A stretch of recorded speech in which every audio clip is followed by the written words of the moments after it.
What's going on guys, Donis here. Meron lang akong ginawang hammer rack dito and I think it's a pretty cool design. Nakuha ko lang din ng idea kay Tablet Workshop at kay Backyard Woodshop. Now eto na yung mga hammers ko na wala namang specific na pinaglalagyan at pakalat-kalat lang. Plyboard ang ginamit ko materyales dito at nag-cut lang ako ng 4 3/4 inches. At gamit ang table saw sled, nag-cut naman ako ng 1 3/8 inch para sa kanilang width. So after na mga cutting natin, eto meron na ako ditong ginawang pinakagitna niya. At meron na siyang spring strip mechanism para sumara ng mabuti itong angle wood na ginawa ko pag nilagay na yung hammer. Sa table saw ko lang din ito ginawa at siguraduhin nyo lang na nakaklamp ang inyong mga workpiece lalo na pag ganito kaliliit. So ito ang size ko nito, yung ginawa ko is 1 3/4 yung lapad and ito naman is 1 3/8. So yung haba nito is 4 3/4. Ngayon ganun din ang haba nitong thin strips na to hanggang di sa dulo, 4 3/4 din yan. Sing haba nito. So ang una munang gagawin is didikit muna natin ito sa ilalim. Lahat sila nasa ilalim yan hanggang sa dulo. Then after that, ito naman ang didikit natin. So dapat parallel sila. And then, pag nakadikit na yan sa gitna nito, etong ginawa kong angle, ang sukat nito is 2 1/2 by 2 1/2. Then, etong kapal ng angle niya is 3/4. So, dyan natin lalagay yan, and tsaka tayo magbubutas, para isang diretso lang sila. And then, tingnan natin kung maganda yung pagka-pivot niya mamaya. So ngayon, i-assemble ko muna. Gamit muna yung glue, tsaka gamit na tayo ng brad nailer.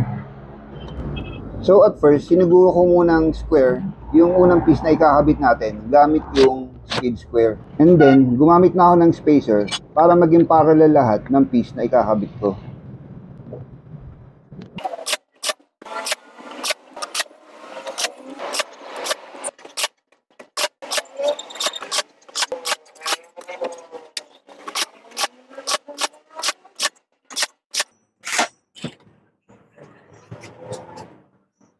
So ngayon na nail na natin at nag-glue sa ilalim. Now dito naman tayo sa ibabaw. Now siyam yung hammer ko kaya siyam din itong mechanism na to. So sa ibabaw naman ang ini-nail at i-glue ko.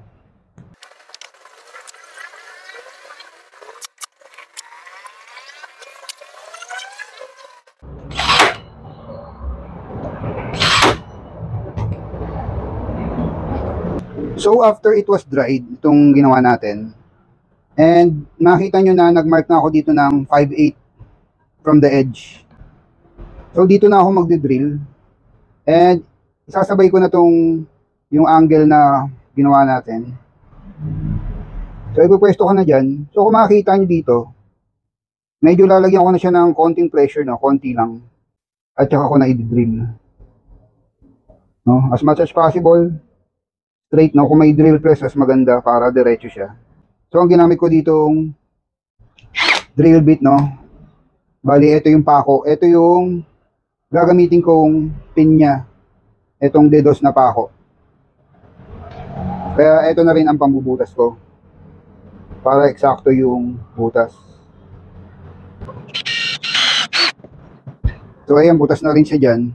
So mas maganda kung mas malaki yung butas nitong nasa angle para maganda yung galaw niya. Kaya medyo lalakihan ko lang.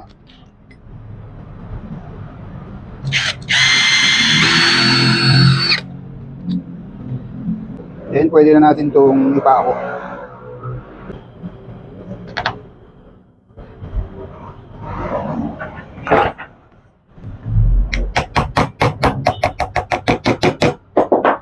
So sa pagpako, wag natin hayaang maipit to, kaya maganda pa rin yung pagkagalaw nito kaya kailangan ko lang muna to para hindi siya maipit.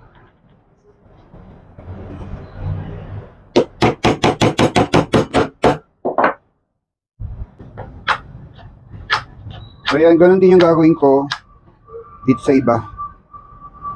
So guys, ito no, nalagay ko na lahat ng angle na wood na ginawa ko. So yan, makikita nyo, pumipitik yan pagka sinasara. And the way it works, no, pagka ilalagay yung hamper, kunyari ito, so yan siya, no, at pag kinuha, so for the meantime, dito ko lang muna siya kinabit para lang makita nyo yung itsura pag nasa wall na siya, dahil medyo nag-ayos pa ako dito and wala pa akong paglalagyan. And ang ginawa ko lang is naglagay lang ako ng 1/2 inch na plywood sa likod, kung makita nyo yan, no, dyan ko lang siya in-screw.